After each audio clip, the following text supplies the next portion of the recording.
I'm Snyder. I'm the Chief Information and Security Officer at Jalero. I look after various platforms and services at Jalero. So a little bit about Jalero real quick. We are a GSI, Global System Integrator, and MSP.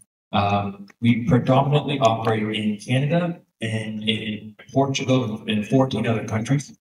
About 650 people globally.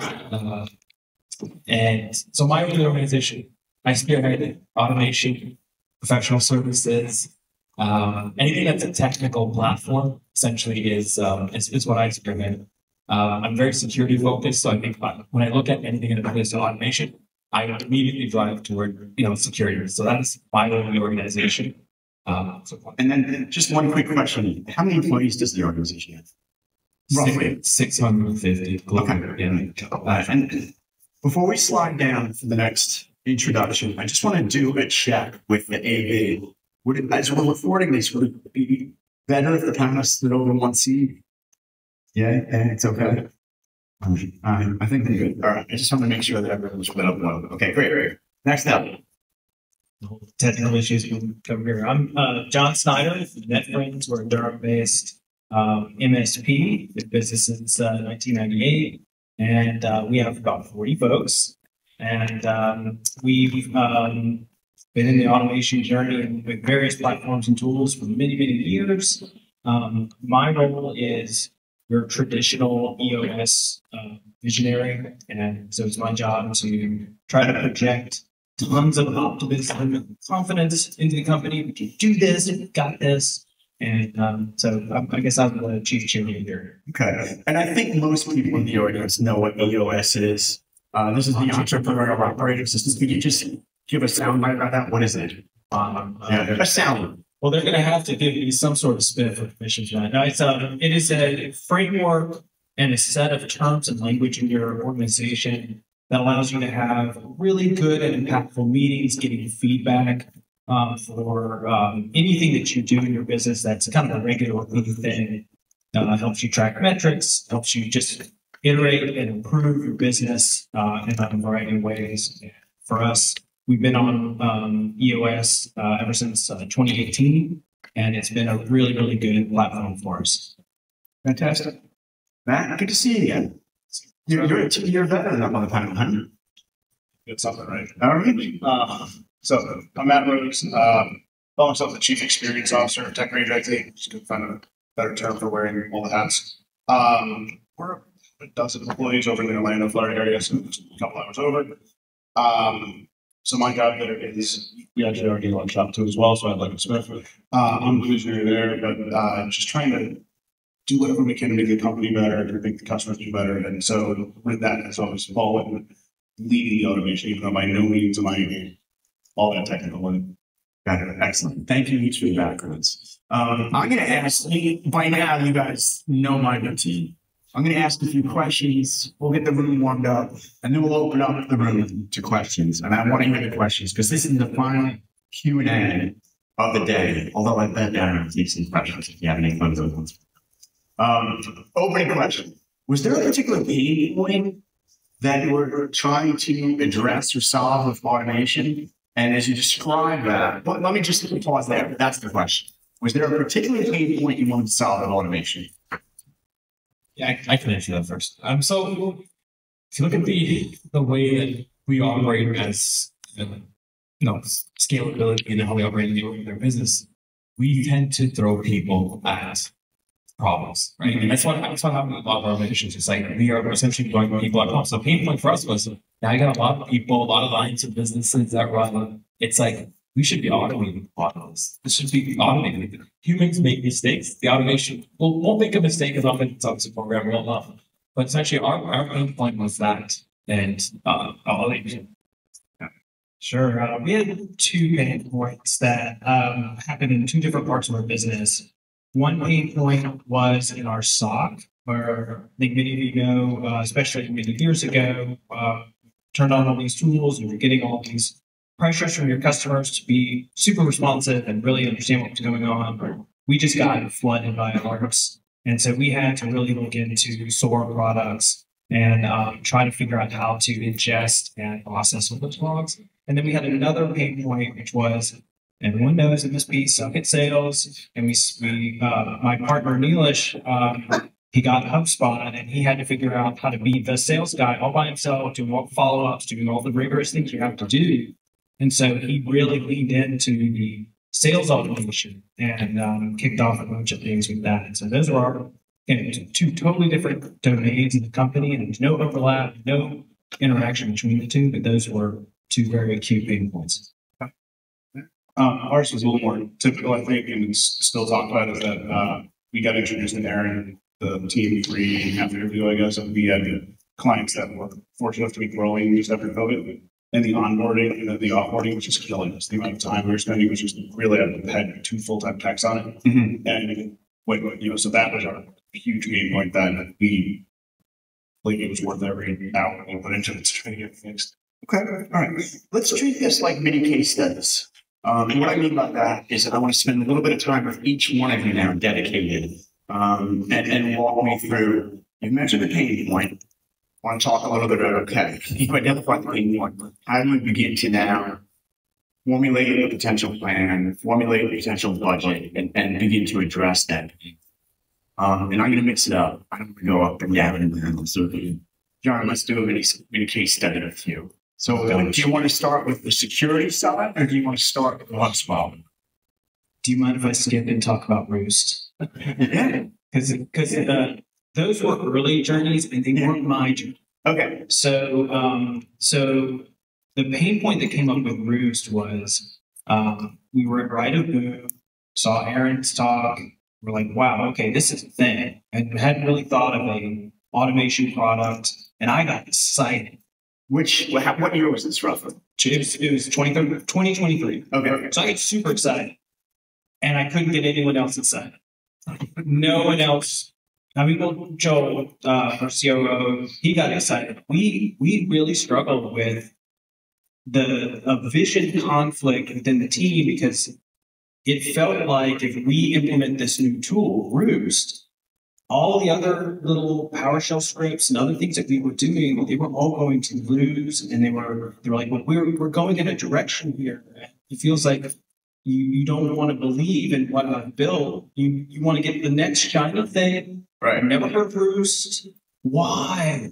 We do not need another tool. And so trying to get everyone to recognize that this could be a centralizing agent. This could be a focal point, something that comes with training, that comes with a community. And that took months of work to try to get everyone to buy in. So let's I'll use a bad metaphor just to pop in my head first. Let's just call roast a cookie, right? So you start getting love of the cookie, you like them, but yeah, this is a really good cookie. How do you get the rest of the team or some other team members nibbling on the cookie, or at least watching you nibble on the cookie and saying, well, it was sweet, I'd like to bite that cookie. But how do you go down the journey? I mean, you really have to believe in the product, and you have to repeat it multiple times that you're serious. This isn't a flash in the pan. Right. Using EOS, we made automation a rock.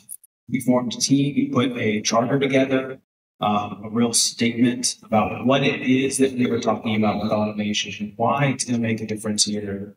And while that helped, we still had skeptics. Right. It was still difficult, and it wasn't that there were the worst skepticism came from people who were already doing automation. They just weren't doing automation at Rewst. Mm-hmm. And that was a fascinating and unexpected thing that we had to reckon with in our organization. Right. And we did solve it by identifying specific integration engineers, using the term integration. Mm-hmm. So we focused on tools. We need to make our tools work better. We've bought tools. We need to expand their capabilities. We need to integrate these tools better. And so we saw that automation was maybe a word that was causing the unintended reaction. And so let's just lean into integration. Everyone gets behind leveraging the APIs, right? Making this tool talk about that tool better. Okay. All right, let's pause there. Anything that comes to mind, Matt, Cigar, in terms of your vantage point, the first process you wanted to automate and get in, whether it was budget or people buying? What did you do to get people nibbling on the code? I think for us, it was a bit of a learning curve for everything else because we had failures before, right? Automation, when we got into Rewst, it was our first forte into automation. So 6 years ago, if we go back 6 years ago, the company made a decision to go and look at UiPath, look at other tools. All right, yeah, and let's be clear, UiPath, Automation Anywhere, expensive, complex enterprise. They're great for automation, but it's a system integrator, global service provider type of platform. Potentially, yeah. The tool itself was fine. It's not like a tool, but essentially what we figured out was you got to have a center of excellence around the tool. It's like around the practice, right? Right. We bought the tool, we threw a couple of people at it. Those people moved on. And then what happened to the tool? Well, it ran for a bit. And then eventually the automation stopped working. We kept obviously paying for UiPath. So I think, fast forward 6 years later, we're like, listen, we're going to look at automation again. It was like, oh, okay, here we go again. So I think this time around, it was like, I specifically went back to the board and said, okay, we have this tool. We're not building from scratch. This tool already has integrations built into it. Because then it was like, well, we have our own automation AI teams because we did an acquisition in 2024 with a certain company. We already have this tool. It's like, yeah, we do. But, what they were proposing was essentially building it from scratch, maintaining every API. And it's like, well, that would take many years for us to build our own automation platform. So there was a very specific use case and sort of ROI projection that we put together based on it. And I said part of that was we create a center of excellence, we'll hire the folks, they will be this tool, and we actually did simulations on costs and all that type of stuff. And I think I emphasized the center of excellence. And we failed 6 years ago because we didn't have that center of excellence built. Yeah. So I want to go deeper dive on that. Matt, I'll jump through in a second before we go to the center of excellence. So when I used to cover enterprise, Accenture would go into their enterprise customers and say exactly what you're saying. You need a center of excellence for X, analytics. You need a term, but what do you mean by that? Who lives in the center of excellence, or what lives in it? Is it certain content or documented processes? What is a center of excellence? So in our world, the center of excellence or automation would be people, process, and technology cohesively are playing for it. They exist. They work together. And I think we did not account for that when we did this, like I said, 6 years ago, because it was like we never thought about all the pieces. We thought, hey, we're going to buy this tool and we're going to hire this one guy or these two guys and they're going to run this whole platform, right? And obviously there's risk associated with that. And they thought, okay, well, great, this just organically just run. No one was managing the actual outcomes and the ROI and all that type of stuff. But center of excellence essentially is people, process, and technology. Gotcha. And then one more follow-up that popped into my head. There may be MSPs in the room that have 10 employees, 5 employees, 20 employees. Center of excellence to them may sound intimidating. Could you build a virtual center of excellence by being in the Rewst community? Would that be your center of excellence, so to speak? Or at least leverage some things in a repeatable, scalable way for your community? Yeah, I think that's a big part of Rewst, right? You don't need to be extensively building out a center of excellence. I think realistically, when you look at people, process, technology, you can have one person and still do it. As long as you define your objectives. There's been enough presentations over the past couple of days to actually help you build that center of excellence. But I think really focus on that when you're starting off. Put your emphasis on there, talk to your leaders and say, listen, we're not just going to go straight automation. We will help build a center of excellence. We will take care of, here's all the different things and here's the outcomes. And I look at the center of excellence, I look at some of the stuff that we presented back on board now, and it's like, it's more than just time savings. Because I said, figuring time savings, which is great, of course, on the platform side, but the dollars and cents really what it came down to. Yeah. Matt, wait, be patient. Tell us a little bit of the case study of that first process that you wanted to get automated and what the business case was. Yeah, I think ours is really good. We were talking about this before. Obviously, company size is wildly different here. Yeah. And when we met there, and I think Tim in like 19, 18 years ago, we kind of talked about the pain point with the user onboarding and offboarding. So at the time, I think we're 5 or 6 employees at our size right now. And then before we got started, I'm a husband-wife team, and we went down to this stuff. We got our dispatch, husband-wife, we just decided to culture something.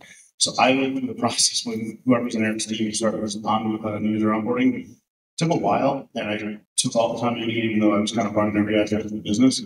So there wasn't a budget per se, but it was the pain was big enough that I was still taking time, and it was a small enough business that even just the time investment, I kind of say why I was doing that, but I saw the value in getting, in what it would do for us. And I kind of wanted to be, I wanted to be the hurt really, but I also knew that even when we hired the full team back, I didn't want them getting bored, whatever, not being clicking a bunch of buttons. So it was totally different. We've grown from there to where, to the point of a small team. We are a small team. We have an automation center of excellence. We bring the small team we have, the kind of leaders of each department, and try to push forward with what makes sense for every department. I've got a ton more questions, but I also want to be very respectful of that. Do we have any questions so far? I do want to see some hands, and there's a question right up front, right here. And I'll work with my questions as well, but let's get a microphone to use.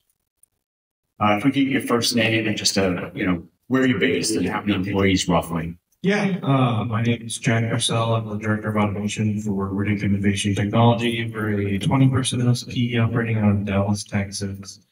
Working a lot in automation, specifically kind of on the automation team. A lot of times people kind of say we operate in silence. If we're doing our job well, hopefully no one notices because nothing big is breaking at scale. How do you demonstrate the value of automation to your own employees, but also to your clients? Because I know back of house automation is kind of hard to pitch to them as a benefit for clients. And let's start with your own employees. Of course, we talked a little bit last year's event is about building automation internally. So how do you show the value to them? And then this year's conference, getting out to the customers and showing them the value. So we try to celebrate it in our staff meetings, but we have a monthly report that comes out from our integration engineer that lists all the automations that have been built, and puts how many hours have been saved, shares that with the company as a whole. Internally, now that we have had everyone adopt automation and they understand that it's a real value add, that just reinforces we're still doing it. There's still lots of things happening. One thing too that really helps is our automation team. We use Slack to communicate, and when someone posts something in a room saying, "Hey, can I get this?" they just turn it around really fast. So there's a real quick, almost same-day reward for ideas and things that make your life easier as a tech. That's made a big difference. So you get that immediate, hit and dopamine hit from like, I have this idea. Like, there it is. Maybe a quick clarification so that we're all on the same page. But that's key because it shows a prioritization. And then that summary is just really nice to see because even if you just is this a simple one dashboard report, or it's honestly a bullet list. Okay, it's an unsexy list of here's all the things we did across all the different platforms, and it's more even if you don't read it, you see it and it's impressive, and you're like, oh, okay, we're really doing this. And I think that drip every month there's something that's coming out and that everyone feels like, oh yeah, I recognize that. Yeah, he gave me that. They built that for me. I think that makes a big difference internally. I could keep going on the customers. Yeah. So let's stay internal for a minute, and then we'll go external to the customers. Internally, how do you show that? So for us, that was actually one thing that happened. We was part of the automation center of excellence meeting is that the techs first off weren't always into reporting something, and even more for HR, finance, and they started kind of asking questions like, "You're making all these automations for technical. What about us?" So making an automation help them. That helped us tremendously. They could help their HR function. They now have kind of financial dashboards, financial reports that they didn't have. And even with the text, the same thing kind of worked because we found that always, level one technical was thinking of it, but then when something got made for them that made the job easier, now they started to ask the question. Now they started to ask for it. So I think you have to give them something that helps them, and now they're what? Now they favor them. For us, it's two simple things. For me, at least, it's one, I'm part of the executive leadership team, taking those stats back to the top and saying, look, there's time saved. There's also dollars and cents that we're saving based on time. So that's one.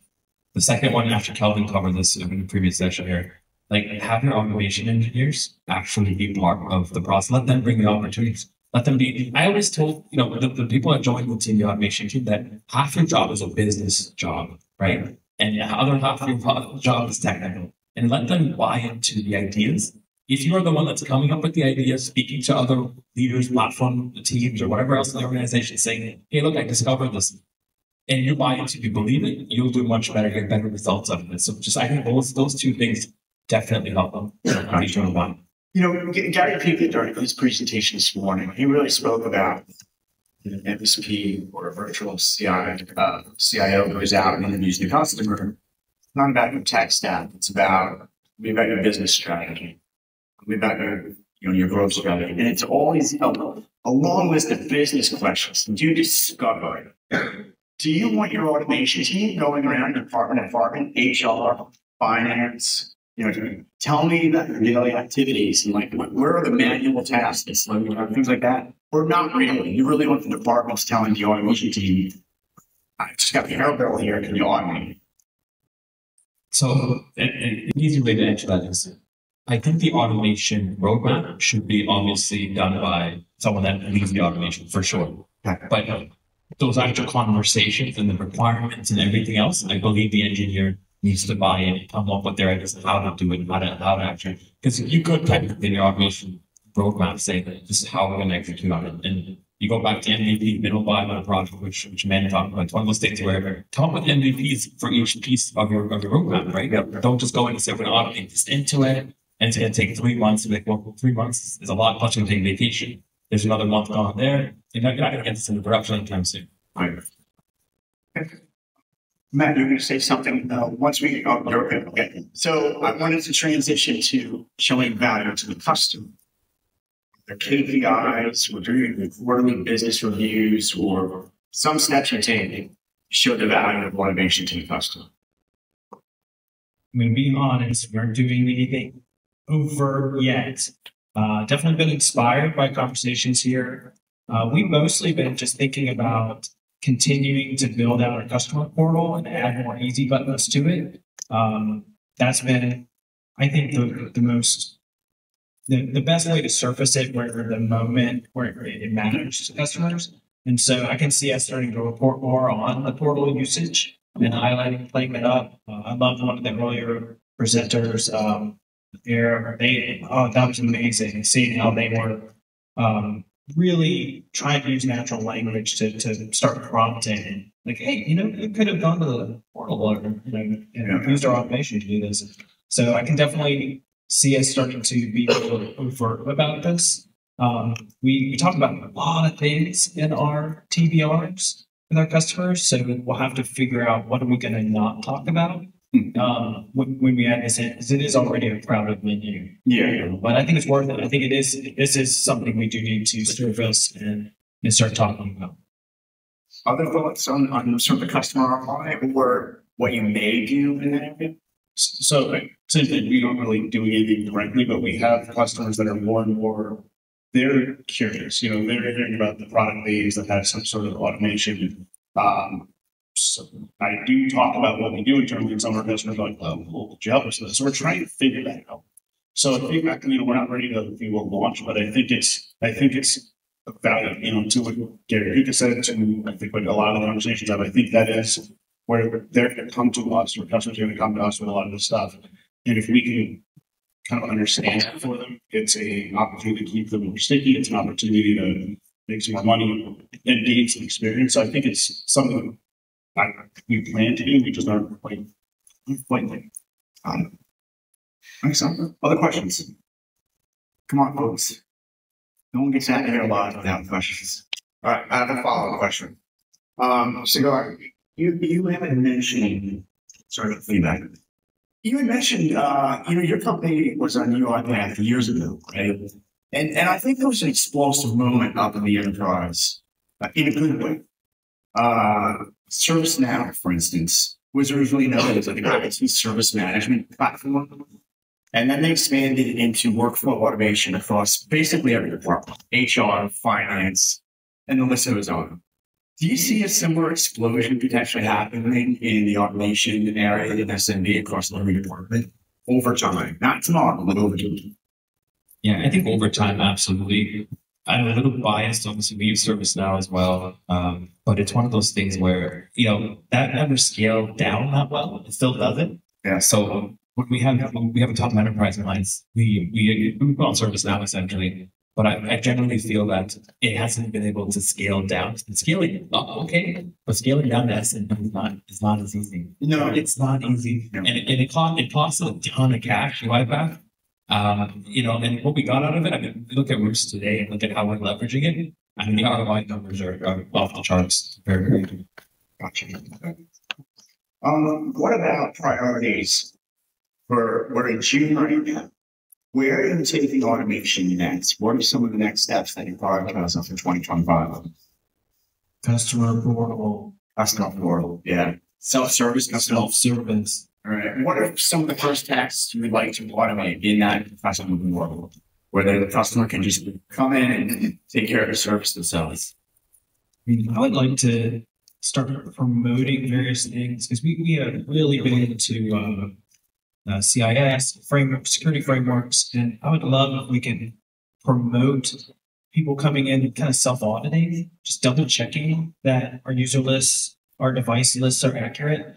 And if there's any inaccuracies, they just click a button and it triggers an automated process to true that up. License true ups, things like that have a real cost driver. I would love that because that promotes good governance. It's a great way to keep encouraging them to come back to the portal as well. So that's something I would love to start working on. Okay. Next steps, 2025. So, like a lot of that too, but what's interesting, and I don't think any of the vendors are here in the room, but we're actually trying to see what vendors we have that we can replace the products. Okay. So you want to simplify your stack potentially? Yeah.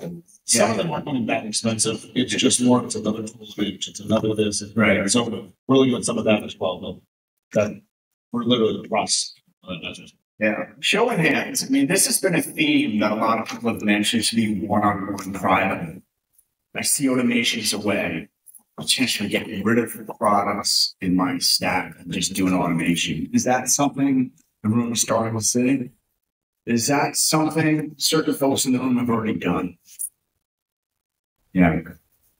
Yeah, great. That's something after you've done it. I think you've seen the ROI.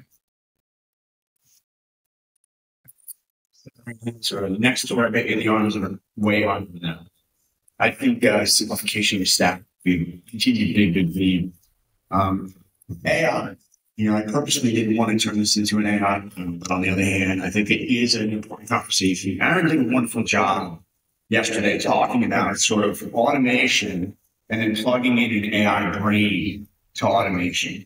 Do you see a path similar to that? Or do you not want to introduce AI into the system yet? Do you want to remain on sort of a foundational automation and then think about the brain longer term? I think the AI component, it's actually not enable us further. So if you look at the scale that we operate at and hiring and bringing people up to speed, it takes a lot of time. And it's realistically, yeah, you can do training in a week, you can kind of figure things out, but understanding syntax, understanding integrations, and like all that takes time. So what I see, what that will help us is enable us to scale up quicker, bring in the right sort of staff that we need and not spending so much time figuring it out, right? Like again, you can kind of get not your MVP, but you kind of get your bones put together. Yeah. And then we can have more senior folks look at it or whatever. But I feel it's gonna enable us to scale much quicker almost. Yeah, I don't want to force fit AI because I feel like external pressures to do so. I see AI as, really eager, smart, slightly drunk or high intern. So, totally something that is fun, spicy, but you have to really think hard about the guardrails, the business risks. Yeah. And it will siphon off energy and vision away from automation. And so you have to have a reason to siphon it off. You have to have a reason to let that additional variable into the equation. And right now there's so much low-hanging fruit I feel like AI is not low hanging fruit. Right. So I don't know. I don't feel super eager to go up on a rickety ladder way up high. I mean, I'm going to be passive by so much stuff that's just ready to be plucked right off the tree. Right. So we already have a little bit of AI in some of the stuff, and we're continuing for really well. Understanding can be wrong sometimes. That's probably the biggest question: is the guardrails, when to stop, when. But there are plenty of automations. I think AI can better. Right. So we are pushing forward. Gotcha. Yeah. But in the meantime, it's clear that there's major ROI in automation even before you begin dabbling in terms of plugging in a brain. So don't get overwhelmed by AI noise. Is there a question up front? One here. Yeah. Okay. So my question pertains to both showing value internally as well as probably replacing tool sets, like you were talking about just a moment ago. So have any of you tried, rather than just automating processes that are currently manual, how much have you extended your current tool sets using Rewst, or made them do things that they wouldn't otherwise do? Is that something that you all have seen value in that has helped internally? Are you unlocking more value from your existing tools thanks to automation?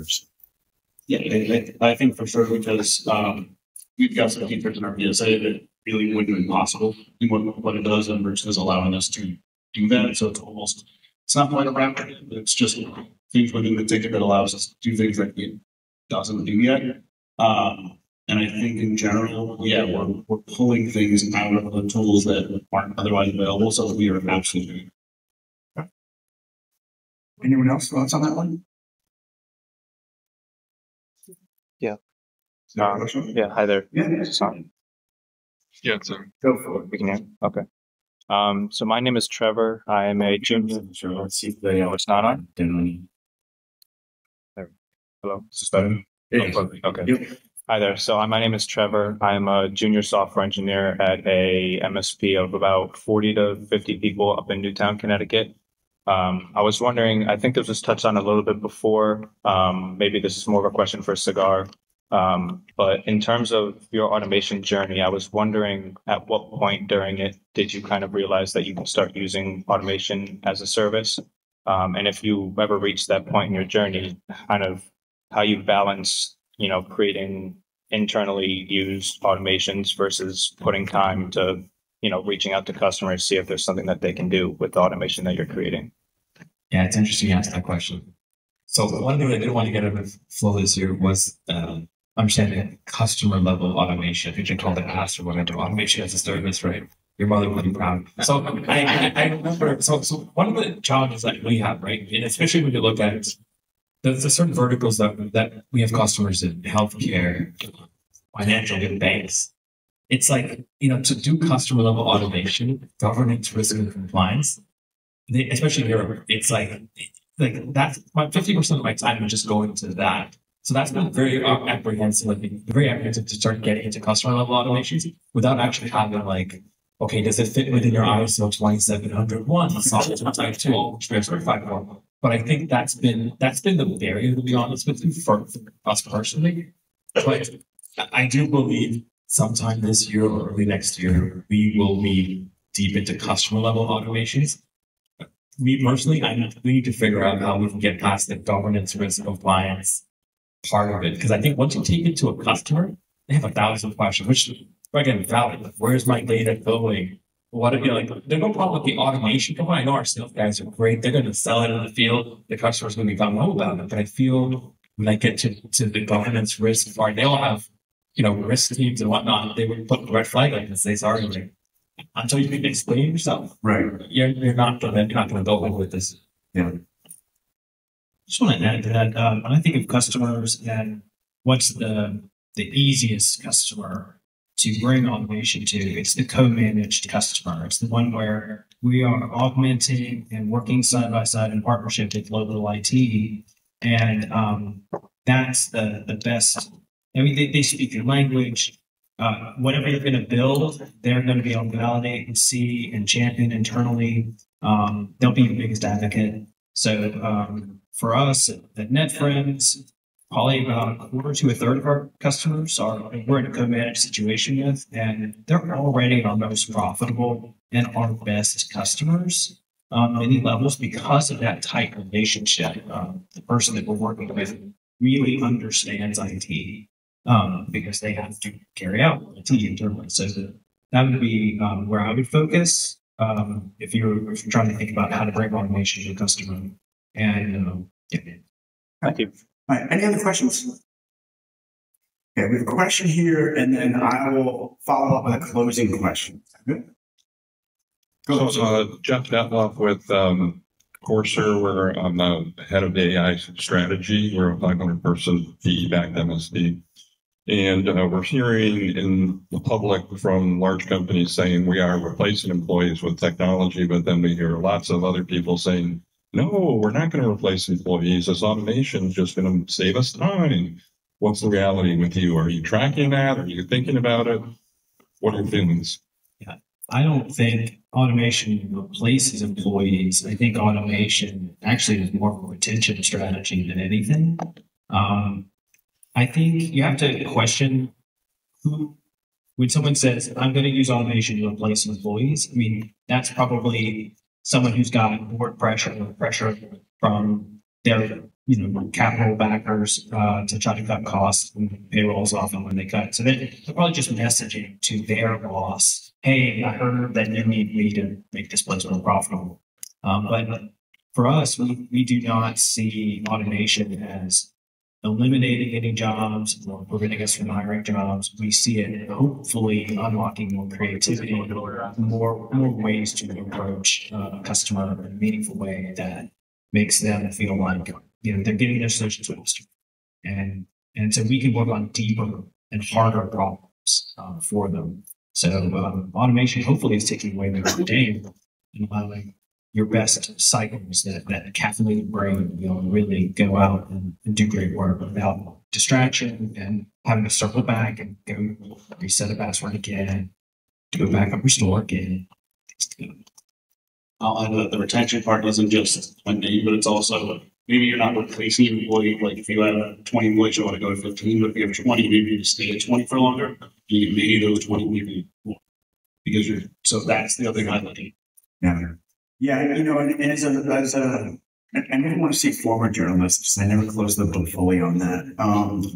But as someone who's been around media a long time, I mean, the Wall Street Journal, everyone else right now, when they write about layoffs, they're putting AI in the headline for SEO every time. Yes. I think there's a portion of the headlines that are accurate and true. I think certain companies think they can lay off people for AI.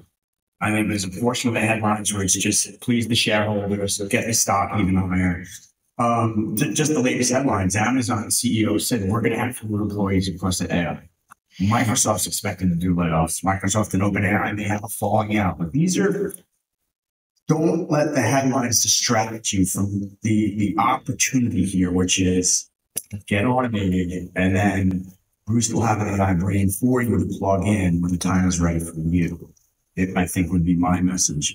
My closing question for them is, 10 days go down to the office, they're in the office next week. What's the one light lift thing they can do to move forward or get started with automation? I would say if you don't have an automation roadmap created, start creating a roadmap and mapping it all out. I think I did talk to a lot of service providers that are here today. And it can be small, it can be a 1-person shop or a 50-person shop. But I think having your roadmap, being able to follow kind of a DevOps type methodology on developing and having structure will show, senior leadership that you've got your things in order. We have a plan. We didn't just buy a tool, right? And we're not just throwing people at it. We actually have a plan. And that is how, at least from my perspective, we're able to show value to the organization that, look, we have these releases coming up. We have these features going on. There's value coming down the pipe. If you don't have that, I implore you to go and actually create that automation roadmap. One might live it. Make a list of your tools and put beside each tool if it's integrated with anything else. Right. And anything that doesn't have an integration, you need to ask yourself why. Is it just because it's immaterial, not important, or you just haven't gotten to it yet, but start asking why. Why is that tool, why is it left out? Yeah. Yeah. Gaston did a good job. Strong Gary Peter saying, take inventory of your applications. Take an inventory. Yep. And just write down whatever you think of. It doesn't have to be perfect or exhaustive. Just start writing what tools you use. Yeah. And I would go at tools and applications. Get the list. Yep. I would say, because we went through this journey, if you're using Rewst or something else, or you're using the creative to create, kind of decide the ROI, bring somebody on, bring you, even if it's a fractional, something where you can actually kind of turbocharge that. Because that we had great ROI already. We actually brought in a resource. So much better. So I just realized, look at that ROI for it. Yeah, I think last year on the final when I spoke about shiny objects, and you and I were saying, "Oh, it's new. I want to be the one," and you were wise enough to get that other talent. And so fantastic. So, have a hand for our panelists. Thank you very much, guys. We appreciate it.